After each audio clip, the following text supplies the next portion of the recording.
let me be real for a sec. When I first got into permaculture and started working with clients, there was definitely a stigma around permaculture practitioners. Just a bunch of stoned hippies who just don't have any business practices. They're just gonna show up like in their Birkenstocks and do some earthworks. Then they're gonna leave their tractor there for 3 months. They'll never invoice me. They'll never show up when they say they will. They'll leave early. And there is a lot of practitioners who have done that.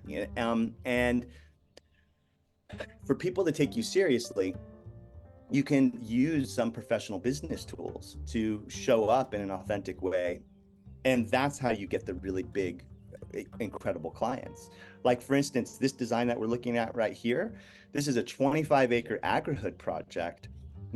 Where this is taking place is seated within a 200-unit development that's happening in my community, where they're building these new homes, net zero homes. So it's a full development situation going on. This is going to be in the middle of that development. It's going to be a CSA and a farm and a cultural gathering place for the people who live in this community. So to get a project like that, you have to show up very professionally. You're talking with people who are spending hundreds of millions of dollars in the development and engaging with government and other businesses and such. And we can take permaculture to that level. We can apply permaculture to neighborhood design, right? So they just sent me an email today from the architect. We've talked them into creating a whole paseo park in the middle of the neighborhood where all the stormwater can flow into the center park, and it comes into this water, this swale right here. It goes into this pond that comes from the neighborhood. That's going to come from this central park in the middle of a full development. We'll have edibles and medicinals and natives and such, water harvesting feature. They can walk that and then they can come here. So this is what's possible when we level up and we go pro. One of the big things I realized in trying to translate my skills as somebody who'd worked on farms and knew about plants was like, how do I communicate my idea to clients? And I had done a little bit of this in my PDC, but really had no idea how to communicate to a client in a professional enough way what I was proposing to plant and where it was all going to go, and make sure that it was scaled and looking okay. This is where I started. I had no idea what I was getting into. Kind of just, I'm out there with tracing paper on the left, and I printed out the property on Google Earth and then used tracing paper over that to design it. I would measure the property, and then I'd use like the graph paper on the right to figure out, to get things laid out. When I look back, I really didn't know what I was doing, but these drawings were to scale, And now looking back after 7 years of doing this, if I could have gone back and if I would have realized how important design was, especially with a team where you need to communicate a very clear design to the people on the team that you're working with, I'd go back and learn AutoCAD. One of the guys on our team uses AutoCAD. I think these designs look really clean and nice. They interface very well with architects and engineers. So I love the AutoCAD, but there's many ways to do this. I also wish I had learned SketchUp to do some of the 3D stuff. I love this. This is so effective for selling a job, for talking to clients. I know there are others like Pro Landscape and other ones that I've come into contact with. I'm sure there's a dozen of nice programs out there. I just don't have experience with them. We do have one guy on our team who uses Illustrator and does these types of designs. I find them to be really attractive. I love the color palette, but this has not been, this is cool. And if you already know how to do this, this can work, but this isn't the preference for our foodscaping work, at least. This is where I ended up landing. I started to use Google Slides, which was just the free design presentation like PowerPoint, to create all of my designs. And this was kind of a learning trial by fire. And then eventually I saw a class that Bill Wilson at Midwest Permaculture was putting on about using PowerPoint for landscape design. And I took that, and then that really helped me to just gain some professionalize the look of my designs a little bit. And now I'm really into like these black and white, as simple as possible designs. So I usually I'll use a design like that, that we see here, and then I'll include lots of photos like this, like full slides of photos. I love clients to know exactly what they're getting so that there's no confusion as to when I say, in a design, there's going to be gravel and flagstone stepper path. They're going to get this picture because I want to clearly communicate to the client exactly what the expectation is. When I say there's going to be Fond du Lac edging along the sidewalk, I want them to know what that's going to look like. Why do I want them to know? Well, it's good business, but more so, the last thing I want to happen is for us to go buy materials, come to the house, start installing things, or worse, finish installing things, and then they're like, that's not what I thought you were doing. And they're like, no, that doesn't match, or I hate this, or they say like, well, I mean, you did it now, so you can leave it, but I thought we talked about a totally different thing. That's a thing that happens all the time. In a consultation, we'll be talking about something before we're using lots of pictures, and they have one thing in mind, and I have a totally different thing in mind. So yeah, I'm showing them exactly what it looks like. After the design, we go on to a budget, right? So then I got to figure out what's this going to cost them. And we have a little budgeting document that helps us, we fill in everything in our little template budget, and it spits out what everything's going to cost. We throw that cost and what we call a scope of services, which is a write-up of everything that we're proposing to do, into a proposal. So then they get that proposal. It says, I'm on the hook for this. I'm going to build and install 5 garden beds, 8 foot by 3 foot by 12 inches tall, with a 2x4 trim on top. I mean, it spells it out. And then how much and how, and then some basic contract language about here's the contract, and this is how you can pay us, right? When I was starting my second business, Keyline Vermont LLC, I went into the Small Business Association in Burlington, Vermont, thinking, I'm going to do it right this time. I'm going to develop a business plan. I'm going to think through all these things. And I went into the head of the Small Business Association, and he sat me down and he said, all this stuff is great if you need to get other people on board. But at the end of the day, you should be able to write this down on the back of an envelope. And the 3 key questions you should be looking to answer are, what are you selling? Who wants to buy it? And how do you reach them? And, at the end of the day, I think that is, so here was my back of the envelope business plan. I'm selling permaculture. Who wants to buy it? This is just kind of a joke. I did this just to have a graphic to accompany this. But I do think there's a lot here, is like, the patterns to details kind of design is like, you can write it on the back of an envelope, and you may need to flesh things out further in order to make it something that's legible to other people, in order to identify where your weak points are. But it can be as simple as this. What is that vision? Who wants to support you? Who do you need to engage with in order to make it successful? And then how are you going to connect with them? And so this is me crumpling up my metaphorical business plan here, because I'm going to break it. And so now that you know some of these fundamentals of good business planning, or now that you've seen one slide with me presenting it, let's go back to your holistic goal and figure out how to make that business planning process your own. Because at the end of the day, it's not really about the job or the income stream necessarily, but for most of us, it's about a way of life that's going to meet our social, emotional, physical, and financial needs. And I know for myself, one of the best places to start with this, just like, again, I would do if I'm thinking about an irrigation system for a garden or an orchard, is like, let's start with our needs. So I often recommend folks take some time to build out a spreadsheet of like, what are your financial needs?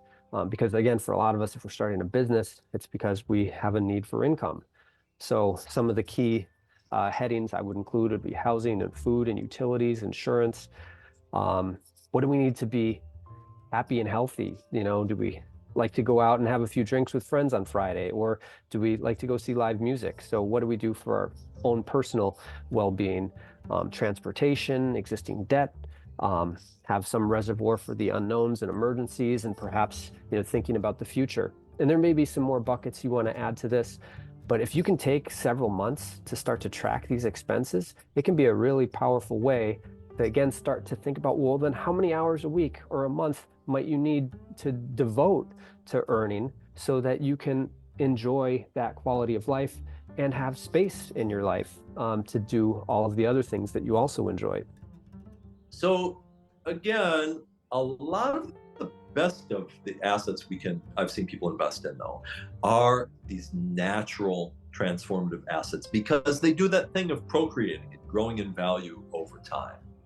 This includes plants, plant cultivars, heirloom livestock breeds. Obviously, everyone talks about the value of walnut orchards and walnuts for wood, agroforestry systems. A lot of these things can be really, really valuable investments long term. So I have some good examples about this. We talk about permaculture careers. One of my favorite permaculture farms I've ever seen is in Southwest Michigan. And secretly, they're not even really farming. 30 years ago, this guy got the idea. He wanted to create a forest, a big forest garden. Before anybody else was doing it, he planted all of this stuff. They've still got this small market garden, but almost all of it, it's one of the most successful at the Kalamazoo Farmers Market. But almost all the stuff doesn't come from the farm. Most of the stuff they sell is just growing in the woods. It comes from the food forest that they had the foresight to build 30 years ago. Their careers, they actually host a number of people there who live there on the farm now, and they literally just walk around the woods harvesting stuff. That's not even fair. They're like professional forest elves. That's what they do with their time. And here's another permaculture career. Permaculture bog witch, the bog witch model. Who doesn't want to be a professional bog witch? I've got a friend in Northern Illinois, again, they actually wanted to do the homesteading thing, but didn't know a lot about it. And when they bought their land, when they started to figure out what they're going to do with their land, they realized that they bought a swamp. We're like, well, we can't have a vegetable garden in the swamp. So the plan changed, and they had the foresight way back a couple decades ago to plant a bunch of willows. And this is great because willows sequester a lot of carbon. They actually clean the water of the wetland. They provide a lot of wetland ecosystem services. So it was a great thing to grow. And I have this up here because I like people to see the value of these things. I mean, these are like bundles of twigs. They're just going out and pruning twigs, and that's $40 for a bunch of twigs, And so she does this, and then she also loves to make value-added products and basketry and things handmade from the stuff that she's growing or that's growing as a perennial. Willows just grow. You can't stop willows from growing, right? So this is a plant that just grows really easily. She also, it's a procreative asset. She was wise to find specialty varieties and rare types of willow and some very interesting things. She sells those plants to people as well who are starting up similar businesses. She's a professional bog witch. She just goes out and harvests things here and makes little witchy things in her free time. And that's her livelihood. She's got a nice garden too. It's phenomenal to see people who are building interesting careers, saving plants and rescuing plants. That's another thing that we could call a real permaculture career is, I call it the plant lich business model. It's finding things that are endangered or lost in terms of the genetics, things like that black cohosh or ramps that are endangered, and resurrecting that plant stock, saving it and passing it on to the future. It's doing something that's really great for the future and great for the planet, and it's great for us. It could be a truly viable business model. So back to our list here, we're just clearly identifying those things that okay, well, we actually didn't have anybody sign up for these, or I don't know anybody that does this, right? So these are our investment opportunities. Or we're fat on these things, right? We've got a lot of farmers, we've got a lot of, everything else. So that's surplus. We've got some surplus there. People could either cross train, or we could sell outside of our system to some other networks.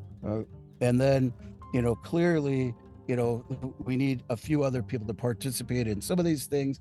But the idea is that we're clearly defining what we can do. We're identifying clear niches, so we're not wasting resources, right? We're not building a fast food thing if we don't have fast food needs on our list, right? It's not something that we would invest our energy and our community efforts towards, right? Which kind of brings us to another part of this, right? And it takes a village of incentives, right? So how do we stay involved?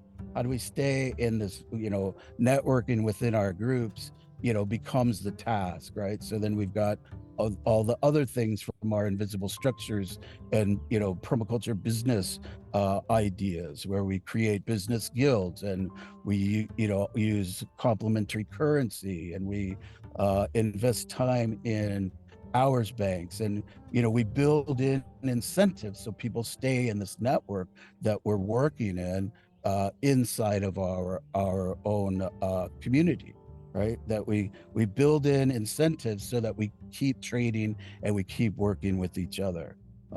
And there's a lot, there's a whole different section here, but there's a lot that we could add to this to kind of build in incentives to stay networking in the group and not going outside the group, but keeping our own resources circulating to make this work. So creating this network, basically, it's just kind of a repeating the permaculture design course, right? We create our resource and needs list, right? And we really examine our true needs here, right? And we start to think about what, look at everything as resources. This is a complex and sophisticated process, but it gets easier and easier every time we think about it and try it. So that leads us to that cross-referencing, and that's where a lot of design comes in, right? Well, what could we use this for? How would we solve this? Remember, this isn't just happening in your town where everybody's fat and happy, right? This could be happening just after a natural disaster or a zombie apocalypse or whatever the fuck people are afraid of, right? This is a way to just calmly go through these protocols and start solving it. We're losing supply chains. Well, that's identified.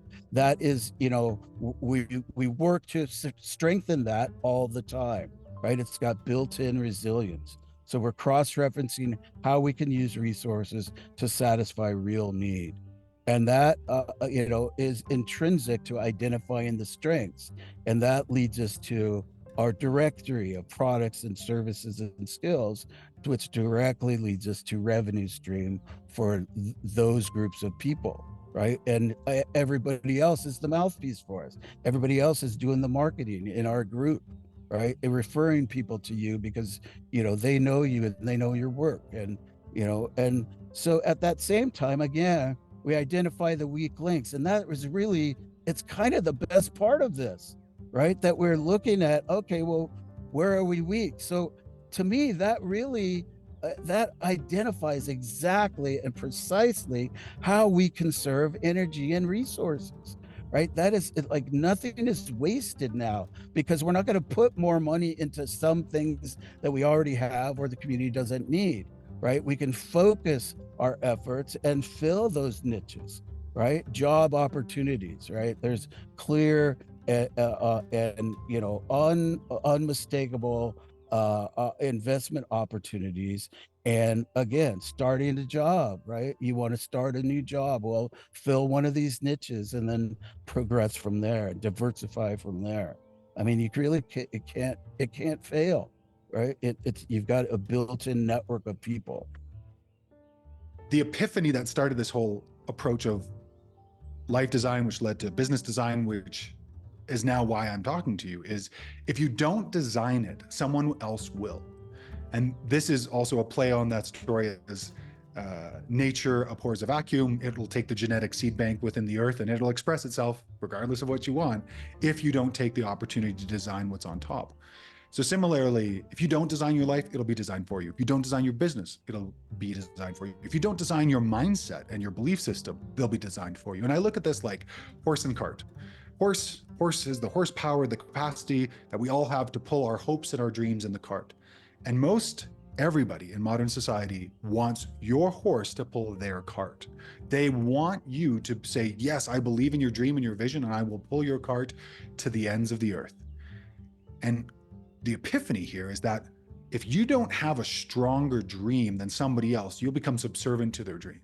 And so being conscientious about that, the way that we have developed our businesses, if we have them, or the way we're thinking about businesses, if they're new to us, is usually from other people. And usually we haven't questioned the beliefs we've heard.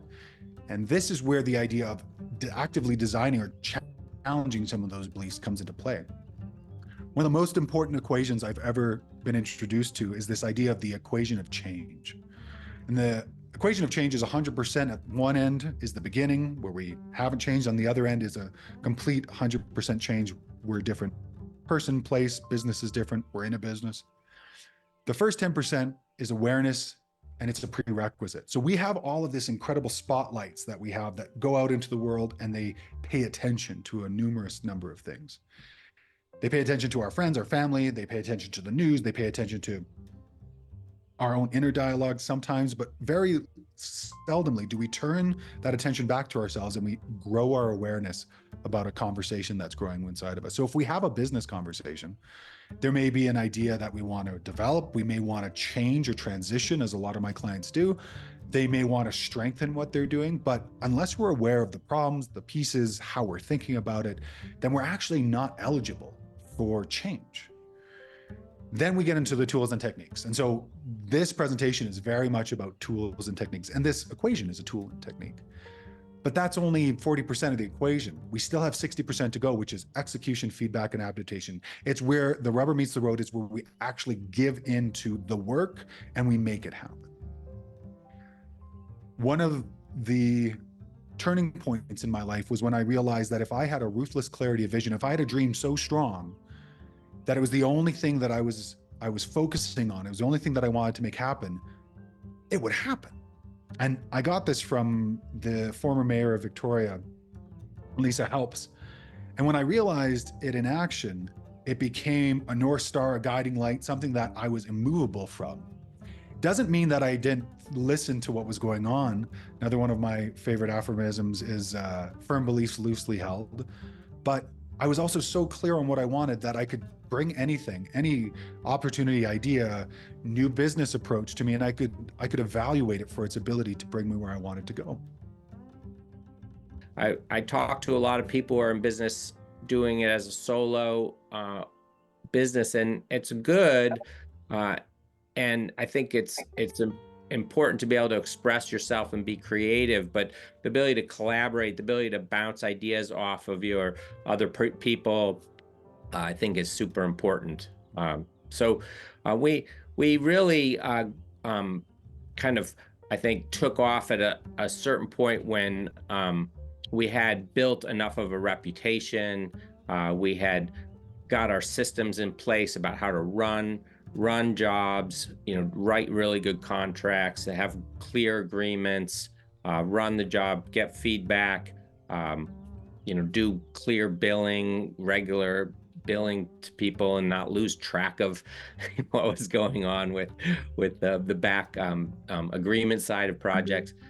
So I think over time, honing that has really helped us reach the next level once we got the business going. And then so that we could talk about that transition where we felt like we had established the business, and there was a certain point, even over the years, where we said to ourselves, we'd really love to bring other people in and open it up as a cooperative business.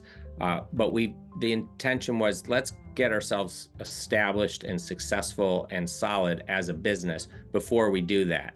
And so when we reached the 10-year period, it would be about 2017, 2018, we started having discussions, and Rachel's on board then, had been working for RDG for a number of years. And we basically asked the people working there, are you interested in being a member owner? Are you interested in this development transition to a cooperative business? And pretty much everybody was really excited about that possibility. And there was a long process, I think we could talk about now, of doing that transition, basically where the group that was employees, including myself and Bosch and Keith, as employees of the business, had to form this cooperative organization. And then we had to negotiate the sale from the LLC, selling the business from the LLC to that cooperative corporation. And we got a lot of support in that. There was a lot of things to figure out. What's the value of the business? How do we finance that? What does membership look like? A lot of those questions had to get figured out. If you're not familiar with holistic context, I really recommend looking into it. I won't get into it here. Again, I recommend Dan Palmer's Making Permaculture Stronger podcast. That was a really strong tool for us when we were starting. But essentially, the holistic context for us was Sam and I sitting down. It was just the two of us at the time. And it was like, why are we doing this? What is the quality of life we want? And one of the key things that came out of that was that we're doing this to build a certain livelihood. And it's to earn enough money to buy a small piece of land, perhaps in Costa Rica, hopefully in Costa Rica, and to be able to live a nice life, a simple life. And it was very clear that we weren't doing this primarily to change the world or reforest all of the tropics or educate everybody on permaculture. It was very focused on us. It had this, perhaps selfish component, but what that allowed us to do was really always come back to this context that we had. And so one of the biggest recommendations I always make for people is to explore that tool. It's really based on quality of life. And so it's been a thing for us in the last 5+ years that a number of times when we're debating taking on a client, when we feel burned out, when we're talking about hiring a new person, we come back to this document. You can find it on our website. It's quite out of date now, which we'll get to how we're going to update that. But it was really a lighthouse, a goalpost for us. It's a living thing. And that gave us a really strong place to start. We knew what we were trying to get out of this endeavor, this work, for the life that we wanted to live. Practicing permaculture as a design profession is really interesting. I think if we start applying the principles, you could go through the 12 principles and apply them to what we do, and some would resonate more. Others, I think we would be doing a better job or a worse job of meeting. But one of the things that we talk about a lot in our work is participating in the succession of a project, which means in many ways trying to build ourselves out of the project. We often come in, though not always, but we often come in kind of as the placenta or pioneer species, sometimes as a secondary species a few years into a project. But we'd like to be there for a few years and then, all right, this needs to be turned over to farm managers, the workers, the actual owners of the land, and they need to be doing this work. And so I think there's interesting pieces of actually looking at the principles and applying them to this as a profession that I would really encourage people to do. Okay, so agriculture has been great. And since we acquired some of those tools for agriculture, we started getting into the world of construction and green building. And if you look in the world of construction, there's a really nice niche in this world where excavators don't know anything about topsoil. Landscapers come in afterwards and hate those excavators for leaving a compacted dirt lot, but there's no one really interfacing between. And so we found that by knowing how to operate these machines, we could be the excavator, save the topsoil, and come back afterwards as the landscaper, knowing exactly where all the utilities are, knowing exactly what has been done with the earth, and really leave a site in a lot better shape. So some of the construction assets that we purchased were these erosion control entry mats that you see, these yellow mats. Typically a construction site will put a strip of rock there. The purpose of it is to prevent dirt from leaving the site. It cleans the wheels off. By purchasing these reusable ones, we've been able to, get a return on our investment and have a reusable material that we can bring to every job site with us to keep the site clean. We also do a lot of silt fence or straw wattle installation. So a silt fencer is a really great tool to purchase, but also a mini excavator, a skid steer, a backhoe, and again, that dump trailer. These are some great tools for construction. And actually you can see, we also have the laser leaning against the back of the truck there, because that laser level is critical for any type of earthworks, and especially in the construction world. So construction world, you can get some assets and you can utilize your skills from agriculture and landscaping to leave a better impact on the green building world. This is that same project after we installed the silt fence, after we staged the topsoil over there on the left, and after we dug a retention pond so that none of the water and erosion would leave the site. So you can see the retention pond is full after a rainstorm, that silt fence is holding any of the soil back, and this is just part of our services in the green construction world, in the green building world. Okay, so now after we got into construction, we realized that, hey, we actually need to revegetate these spaces, and reclamation is one of these unique niches in the world that permaculturists don't usually know about. Reclamation involves prepping soil and reseeding after construction. So for us, we were able to save that topsoil, put it back on the surface, and then seed it because that was already the living soil. But there are certain tools for soil prep that you could consider, things like a power harrow or a chain harrow. And also, one of my partners purchased a hydro seeder. And again, maybe a little controversial in the permaculture world, but what we were able to do with a hydro seeder is to actually seed spaces that we wouldn't be able to get a tractor or other tools into.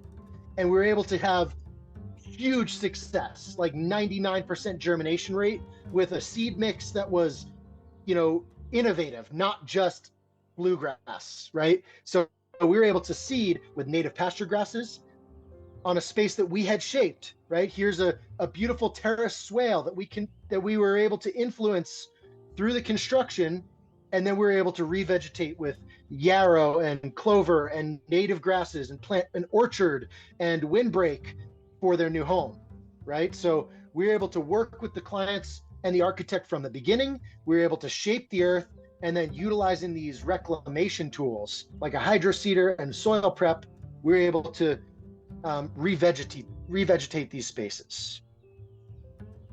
So these are just some of the assets that we've purchased, but I want to be very clear, we don't own all of them.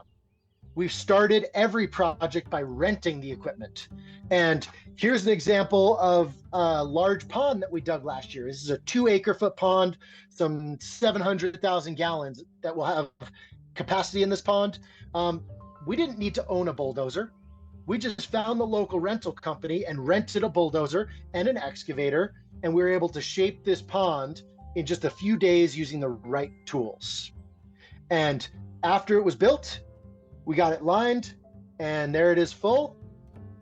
And it was all because we had the right team that I had grown through years and years of working with the right people who knew how to operate the right type of equipment to accomplish this job, right? And again, these are people that I've worked with they're not necessarily employees. These are subcontractors with specialty skills from the permaculture world who we've worked together and we've built trust. And in this picture, we've got the machine operator on the left, we've got our mason in the middle, there's me, the designer, and on the right, that's our welder and an additional machine operator. So this team was able to accomplish this project of digging a pond, installing a pumped irrigation system that's way more efficient than flood irrigation.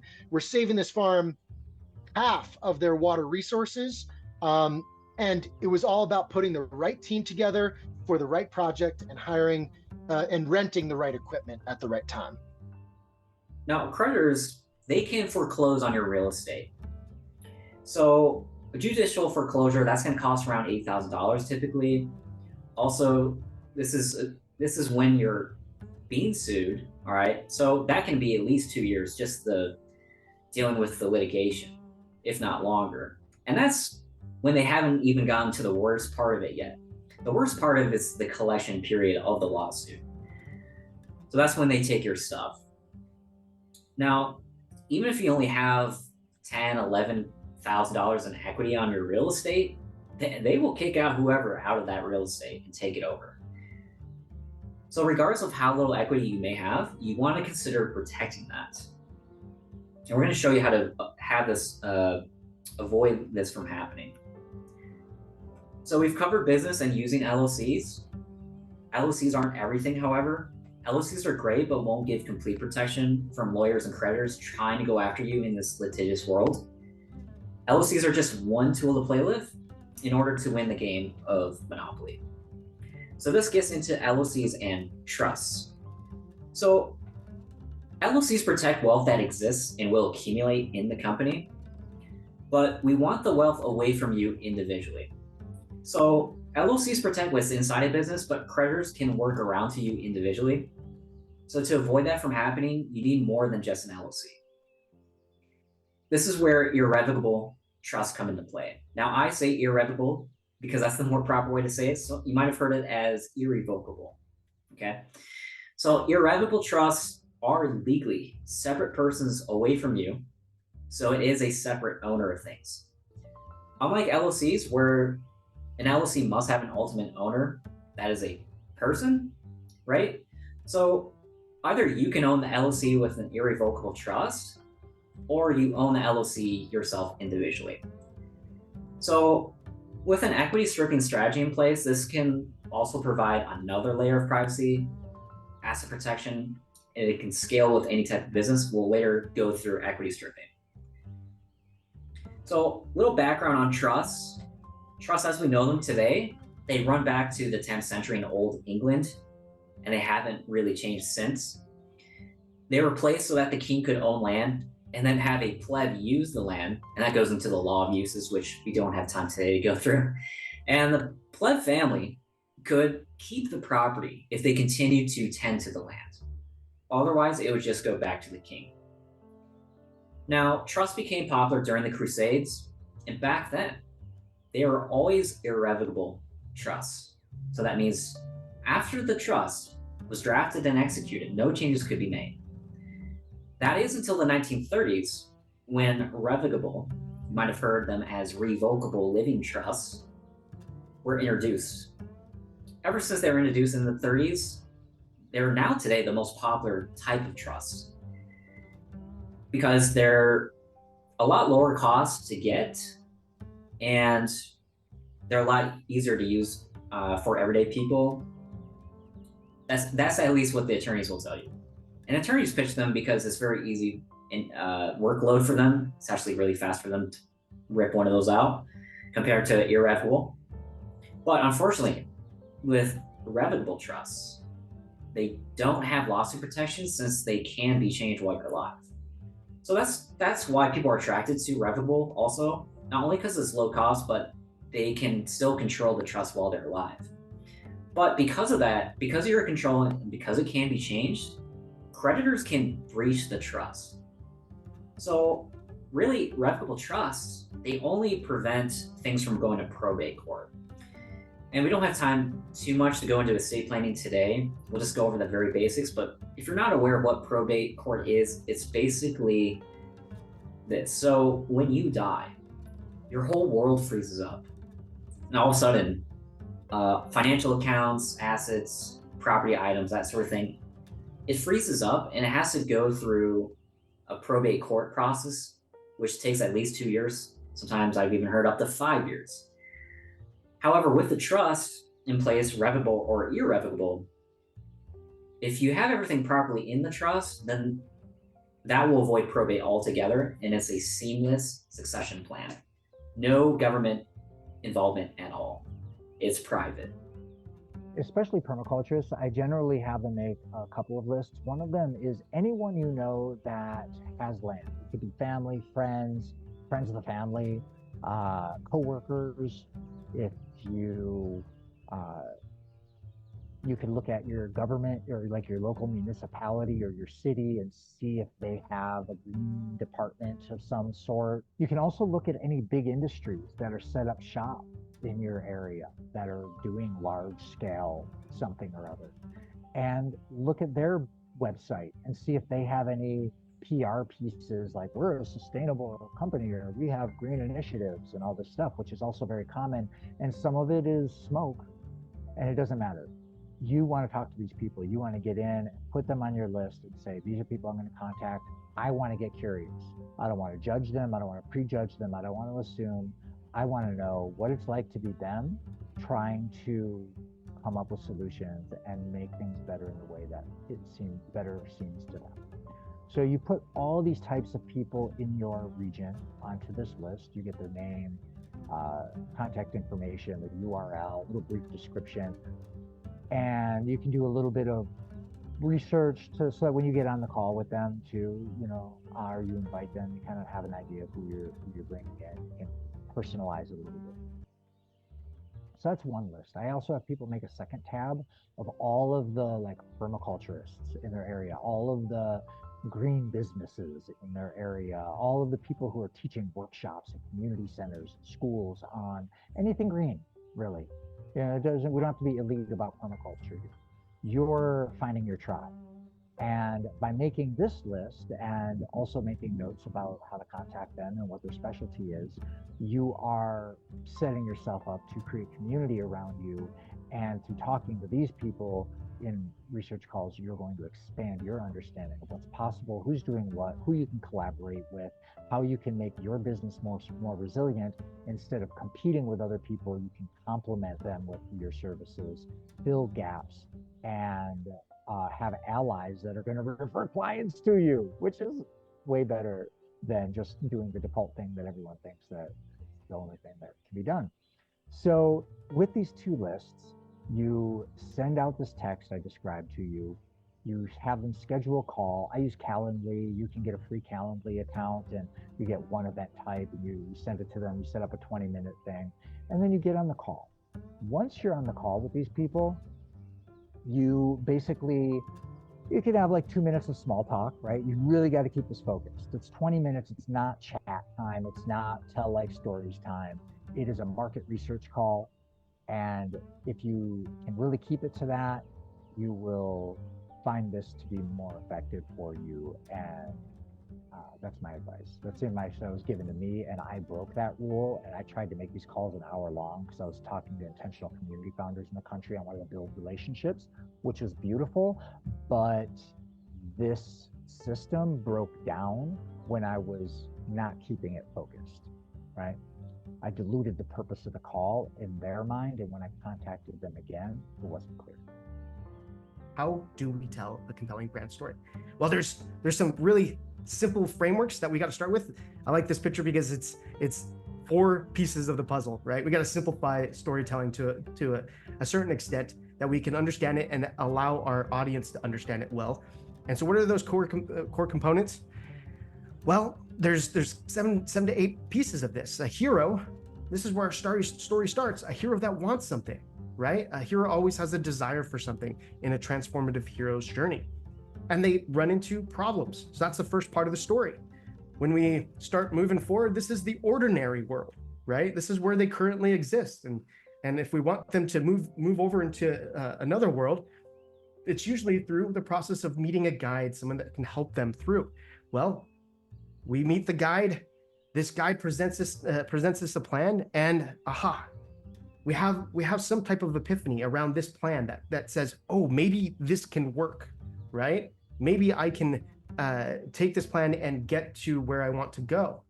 And so we get called to action. The guide or someone else in our life calls us to action on this. And this is the special world. This is the new world of us discovering something different outside of what we understand.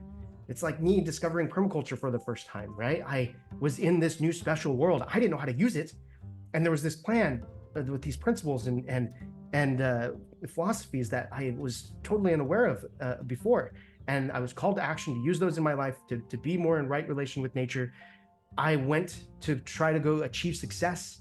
I created some type of transformation in my life, and I became a realized hero. I came back to the ordinary world a realized hero, right? And that's a transformative journey. That's the type of story, that's the framework on which we want to build messaging on. So who are you in the story? Well, a lot of people like to puff themselves up as the hero of their own story, right? We all want to be the hero of our own story. And so does your client. So when a brand puffs their chest out and they're like, ooh, we're the number one this and I'm the number one that, we do this and we do this, the very best. Well, that's you being the hero, and you're actually limiting yourself to being just a character that requires some type of transformation, right? Now, if you put yourself in the guide's position, you are able to help a hero through their own transformation. And that's the positioning that we want to be. You are the guide. Your ideal client is the hero. So you are the guide. Now, this storytelling process is something that we're going to elaborate on, but this is where we create messaging. This is where we break out of the noise, is by telling this type of compelling story, a transformative story. So it's getting away from just throwing stuff up against the wall and seeing what sticks, and finding a story that resonates with your ideal client.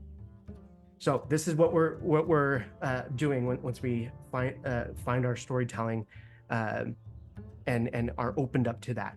We tune into our ideal client's wavelength. We emotionally bond with our ideal client, and we talk straight to the part of the brain that is in charge of decision making. We have greater influence with those we wish to serve, creating loyal fans and brand advocates.